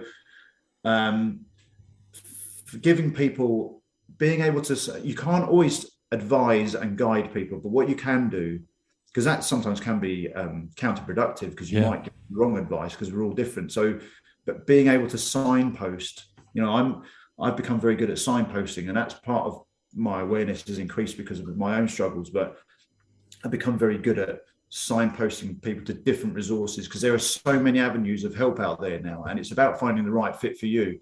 And if one doesn't work, go to the next one. There's loads of them now, and I can often tell from talking to people what they might benefit from. So I wouldn't try and tell them, do what I do this, run 100 miles, because that doesn't work for that person. So we're all different. So I signpost people, and there's a great resource actually, which maybe you could put a link to, called the Hub of Hope. And on the Hub of Hope, all you need to do is put in your postcode, and it comes up with all of the resources, charities, organizations in your area that you could approach for some help. But you've got to make that first step, and that's a problem. So, a lot of fire and rescue services, a lot of emergency services have resources in place for people to use, but I've often pointed out that takes someone to engage with that. What about the people that aren't engaging? How do we get them help? And that's about recognizing things just in daily life for people. So, you've heard the other thing, ask someone if they're okay. Ask them again if they're really okay. And there's some logic in that, because like we talked about at the start of this whole discussion, we said, the stock answer is, yeah, I'm right, you're right. Are they? Are you spotting anything in them? Is there anything different?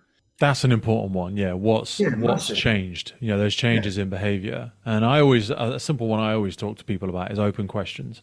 You know what I mean? Because are you okay is a closed question, but start with how are you doing, or what are you feeling today? That's an interesting one. What are you feeling today? Because people can't give you a stock response to that. They have to at least have a moment of self-reflection. Yeah. And we're starting to do things like in the workplace, a lot more of us are getting trained up as mental health champions, trim advisors, things like that. Yeah. All of those things help. But again, it's not the entire solution, but it's a step in the right direction. And the more we keep doing that, the more awareness we spread. People that are willing to, and this is why I because this was a 20-year secret for me, I was safe. I was in a safe place. When this was a secret, nobody could hurt me with it. So when I decided when the film company approached me about sort of doing a documentary, and I was like, well, for a long time, I was like, I don't know. Like, that must have been a massive step. Yeah, it was I love that. The idea of the 20-year secret. I hope they should have called it that, although it's a great title. But well, maybe they will change. It was a massive obstacle for me to overcome, because as they reminded me, if they were going to get any kind of a decent film or any kind of decent content, I was going to have to got to be honest, you've got to let it all go. And at that point, I still wasn't used to being open about it. I am now, because we're sort of a few years on, but you've got to be open and honest, because that's the only way people will relate to your story and think. And I've had people at work phone me after I've done some talks and some seminars, and we had a regional mental health conference with the fire services in our region online, and I was one of the guest speakers, and I had people from my work phone me up saying, like, on the quiet, like, thanks for that. I'm not there yet, but that has really helped, and I want to get to that stage that you're at. And that, for me, that's got to be surreal and weird, yeah, because you feel like you're not, like, you're what stage do you think I'm at, because you're still having challenges, but you're functioning. Exactly. You know what I mean?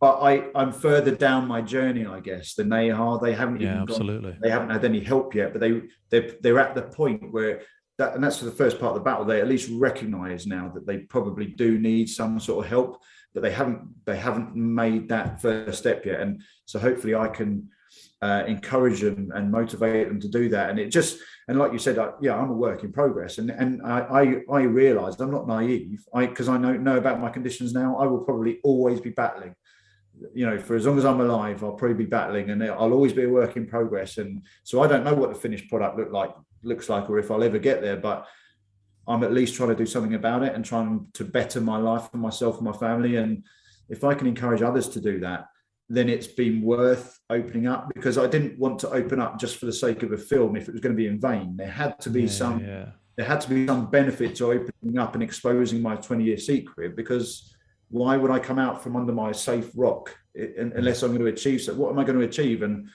so when I do get those phone calls from people saying, you've inspired me to go and get help, that's when I suddenly realize I am helping people, or at least I hope I am. Mate, you are 100%. And that's why I'm always so grateful when people come on and discuss these types of challenges. I think we spoke before that, I've just had another gentleman from the military on who just ran around the UK. 11 of his colleagues had taken their lives, and 2 more whilst he was undergoing those challenges. And it's a strange privilege to be able to share conversations like this, because people do really have to be able to get over themselves to discuss these, because they themselves know the value in speaking about it. But so many people are on the other side of the wall screaming for a ladder, do you know what I mean? And not able to, they don't know how to build one, they don't know how to climb it. And you are not finished product, but being able to communicate that, it gives people something. They always say you've got to see it to be it. You know what I mean? As corny as that sounds. Exactly. They've got to see somebody that's engaging with these tools and has not been fired, has not been laughed out of their job, has not taken their own life. They are finding a way to function and utilizing these tools. And as you said today, not all of the tools will be right, and not all of the tools will work first time, but it's having that resiliency and belief in the process. It's just being on that ladder, like you said. I'm at least on the ladder, and I'm trying to make my way up it. And I also accept I'm not naive. I know some people in some circles will be laughing about this and talking behind my back, and some people like to see you failing, and normally I find that they tend to be just the jealous type of people, but mostly. But I also sincerely worry about the people within their personal circle, because if it's not them, somebody close to them will struggle at some point in their life with their mental health. And if they do not have a level of emotional maturity to be able to understand or connect with that, that may very well come at the cost of one of their loved ones' lives if they do not have the ability to speak about that. Like I recently found out, in fact, that someone at work, I wasn't meant to see it, but I saw that they had said all I do is bang on about mental health. And I thought, do you know what? I'll continue to bang on about it. I will continue to bang on about it, because it might save someone from taking their own life. So I will continue. I'm not ashamed of that. I will continue to bang on about it. I don't care what you think anymore. There are more important things. And like I said, unfortunately, what happened with my mum and other things, and it takes significant life events for you to realize what's important. Mate, it's exactly how the podcast came to manifest. Again, the difference between sympathy and empathy. I have not gone through any of the challenges that so many of the guests have gone through, but I had a lot of counseling and therapy when I came through my addictions and started to learn about blueprints and people's drivers and people's motivations. And even though so many of the people that I speak with will have gone through the different experiences, when people say to me, why are you speaking to that person, or what interest do you have in that? And I'll say, it's not fucking about me. It's not the Pete Wakefield podcast. You know what I mean? It's about people in our sector, in our world, who are going through a variety of different challenges, successes, failures, events, experiences. It's not about me. It's about them as a representation of a collective of people who are going through a similar experience, and being able to hear that somebody is either at the beginning, at the middle, or at some point along their journey. And we get inundated with emails and messages around subjects that I don't have a depth of experience within, but people that we've had on as guests, such as yourself, are so, it's like, I always say it's eternal content, because people will listen to your story. They'll hear James's bull in 2, 3, 5 years time, because it will live there forever. And, it'll be so incredible to see where you are in 2 years, in 5 years, in 3 years. Your life will either be an example or a warning. All of us are that. We're an example or a warning. How can we learn from these things and learn from others? Because I don't think people are going to go out there and have these conversations if we don't demonstrate how to do it. And we've not had a great conversation today. We've fumbled through it. But that's what conversations are. You know what I mean? That to me is the ability to communicate, the ability to fumble through and not do it perfectly, but still lean in. And that's what it's all about. We're losing that art of conversation, I think. Yeah, totally. And kudos to you for providing a platform for people to I always call it learning out loud. I don't know half the stuff, but I'm here to learn. I'm here to learn about James's experience, and I will get stuff wrong. And I don't mind, like you said, I don't mind being that person that gets it wrong or looks foolish or whatever, if someone else is going to benefit from it, which they always do. And I really appreciate you and your openness and coming on today. And again, taking time away from your loved ones, away from your partner, away from your son, away from all your other commitments. I really appreciate it. No, thank you. Thank you for having me. Beautiful, my man. Well, we're going to put in the Hub of Hope. I've just pulled that up. We've got the Hub of Hope and Feel the Burn from the hide and seek media.com. We will drop those notes into the episode below. And I sincerely look forward to touching base again, maybe in 12 months, 18 months time, as you rapidly approach the end of your career and hit that new chapter to see where we're going and what we're doing, brother. Be the fittest 50-year-old you've seen. Mate, I expect to see you at 55, 60 years of age as a retired firefighter winning the National Firefighter Games or something like that. You'll be crushing it. Well, do you know what? Because I've just turned 45, I've gone up to another age group. So now I'm in the 45 to 49 category. And so I'm a youngster again. Oh, mate, you'll be blitzing it. Absolutely destroying people. James, thank you so much for your time, my friend. I really, really appreciate it. Thanks, Pete. Thanks for having me. I'll speak to you soon. All right, take care. Cheers, buddy. Thanks. Bye. Bye-bye. The Firefighters Podcast is a global podcast seeking to develop, inspire, and motivate the world of the emergency services operators. Through a series of wide-ranging conversations celebrating those within our sector, we seek to encourage and support this incredible group of people. It's brought to you by myself, operational firefighter Pete Wakefield, and I speak with individuals from all walks of life who I sincerely believe can add value to or develop those who have chosen this life path. Please support your emergency services wherever you are in the world, and thank you for listening.